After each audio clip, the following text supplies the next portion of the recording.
Oke teman-teman, selamat datang kembali di channel ini. Jadi di sini saya mau berbagi cerita atau membagi pengalaman saya ya menggunakan Oppo A60 selama beberapa hari. Nah teman-teman, buat yang misalnya mau beli HP ini masih ragu atau gimana ya, di sini kita akan review atau ya pengalaman saya ya. Jadi di sini saya kan hanya ya YouTuber kecil ya teman-teman. Jadi saya di sini beli HP-nya bukan dikasih pinjam. Jadi di sini saya mau ngomong apa adanya aja ya. Jadi nggak, kalau yang bagus ya saya bilang bagus, kalau yang jelek ya saya bilang jelek ya teman-teman.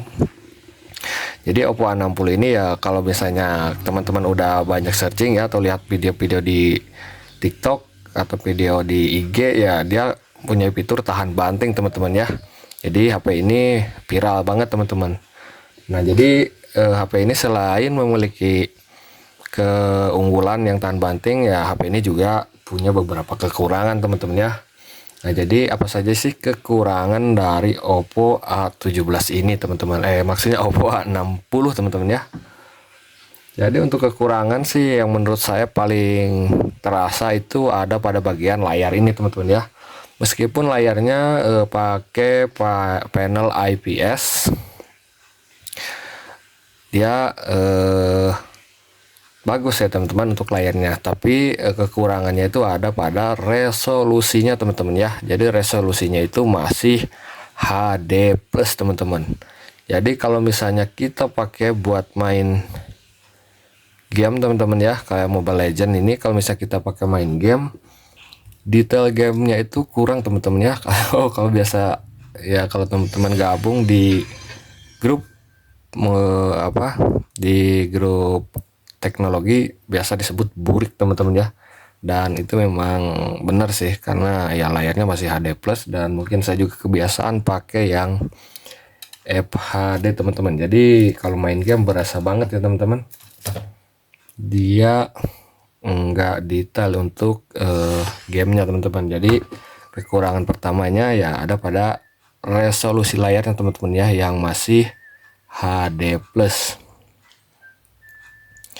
Nah kalau di in-game ini sih nggak ada masalah ya, cuman kalau kita lagi main itu detailnya kurang dapat ya, entah mungkin karena belum ke download semua untuk filenya. Tapi ya menurut saya sih memang ya itu kelemahan utamanya ya, yang masih resolusinya karena HD plus belum FHD teman-teman. Tapi kalau untuk medsos, untuk nonton sih nggak ada masalah ya, karena memang kecerahannya ini bagus sekali teman-teman. Di luar ruangan juga dia masih kelihatan temennya. Udah saya coba buat ngonten di luar ruangan, itu bagus teman-teman ya, pencahayaannya ini sangat bagus meskipun resolusinya masih HD plus. Dan kekurangan kedua apa sih teman-teman? Oke, jadi untuk kekurangan kedua menurut saya sih ada pada prosesornya ya, atau chipsetnya, karena di harga 2,7 juta masih pakai Snapdragon 680. Jadi kalau misalnya kita lihat kompetitornya yang lainnya kayak brand si Infinix itu udah pakai G99 semua teman-teman ya. Kalau ini masih pakai Snapdragon 680 ya, chipset yang udah ketinggalan ya kalau dibandingkan dengan brand lain. Tapi ya karena ini HP-nya Oppo, jadi ya udah nggak aneh lah teman-teman ya. Kemudian karena dia yang dijual sama HP ini bukan kecepatan atau performanya ya, melainkan ketahanannya atau keawetannya ya. Jadi ya menurut saya kekurangan yang paling fatal yang saya rasakan itu ya pertama di layar, kedua di chipset teman-teman ya. Karena kalau misalnya kita main game itu kurang memuaskan aja ya, karena ya chipsetnya belum memadai teman-teman. Begitu juga saat saya gunakan proses ngedit video, karena chipsetnya ya 680, jadi kurang memuaskan teman-teman ya, lama sekali untuk proses ekspor videonya. Dan untuk kekurangan lainnya menurut saya sih nggak begitu banyak ya teman-teman. Kekurangan yang saya rasakan memang dua itu teman-teman ya, resolusi layarnya yang HD plus, dan yang kedua chipsetnya tidak memadai.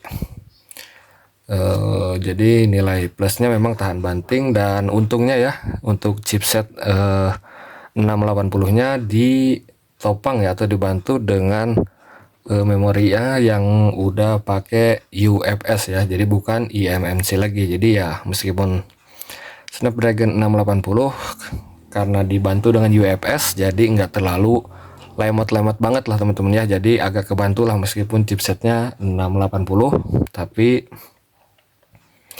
untuk proses download lumayan cepat teman-teman ya, karena dia pakai UFS. Buka game juga lumayan cepat ya, nggak kayak yang lainnya, karena disupport dengan storage ya atau memorinya yang udah UFS. Jadi oke lah ya, 680 tambah ini HP-nya Oppo ya dengan Color OS-nya yang tampilannya bagus teman-teman ya. UI-nya juga nggak ada iklan, jadi masih ketolong ya untuk chipset 680-nya. Nah, jadi untuk kekurangan yang saya bilang itu ya, yang saya rasakan itu memang dua ya, di chipset dan juga di layar teman-teman. Jadi kalau misalnya teman-teman mau beli HP ini ya, menurut saya dengan harga 2,6 juta apakah worth it ya? Menurut saya sih worth it ya teman-teman lah ya, karena sesuai ya teman-teman, karena ini HP Oppo. Saya juga punya HP Oppo lainnya ini yang udah saya beli 2 tahun yang lalu, jadi masih awet ya, dan performanya ya begitulah ya, karena ini HP kentang teman-teman, jadi nggak bisa berharap banyak ya. Kalau kita bicara keawetan sih ini awet teman-teman ya, tapi ya karena secara performa agak bisa dibilang lagi ya, karena pakai G35 ya, jadi udahlah ya, itu HP kentang. Nah, jadi kalau yang untuk ini sih worth it ya teman-teman kalau misalnya beli di harga itu. Karena kenapa? Karena kalau misalnya kita lihat di brand Vivo ya, yang Vivo Y28 itu masih pakai eMMC ya, dan kalau yang ini udah pakai UFS, jadi ya oke lah ya teman-teman. Jadi kekurangannya sih cuma di pertama itu resolusi layar, yang kedua chipset, tapi ya kalau ketolong lagi sama yang lain-lainnya, kayak dia udah tahan banting teman-teman ya. Teman-teman bisa cek aja tuh, banyak review-review yang ngebahas HP ini yang udah dibanting, yang dilempar, yang dilindas motor ya. Dan selain tahan banting, dia juga punya fast charging 45 watt teman-teman. Jadi ngecasnya cepat ya, tapi ya nggak cepat-cepat amat sih meskipun 45 watt. Nggak jauh beda sama Realme 8 saya yang 30 watt ya. Proses ngecasnya nggak jauh beda nih sama ini, meskipun dia 45 watt, yang ini 30 watt ya, tapi udah cepet lah ya 45 watt. Kemudian memorinya tadi ya, dia udah pakai UFS 2.1, jadi nggak lemot untuk loading di game ataupun saat proses download ya. Speakernya juga udah stereo ya, dan untuk yang lain-lainnya sih ya secara ini normal ya. Untuk teman-teman yang dipakai buat harian itu normal teman-teman ya, nggak ada kendala sama sekali. Dan untuk game ya teman-teman, game yang saya udah tes itu kan Mobile Legends. Kalau misalnya teman-teman nonton di Gadgetin ya atau di Bang David dia main Mobile Legends itu kan nge-lag ya teman-teman. Nah, jadi teman-teman kalau misalnya beli HP ini silahkan update ke software terbaru teman-teman ya, sama aplikasi game space-nya ini diupdate juga. Kalau udah diupdate nge-lag-nya itu nggak ada teman-teman ya. Jadi sekarang udah responsif dan udah saya tes kemarin teman-teman ya. Jadi untuk yang nge-lag di Mobile Legends udah diatasi di update software terbaru teman-teman. Oke, jadi untuk video ngobrol-ngobrolnya seperti itu aja teman-teman ya. Semoga ya bisa jadi referensi dan bermanfaat.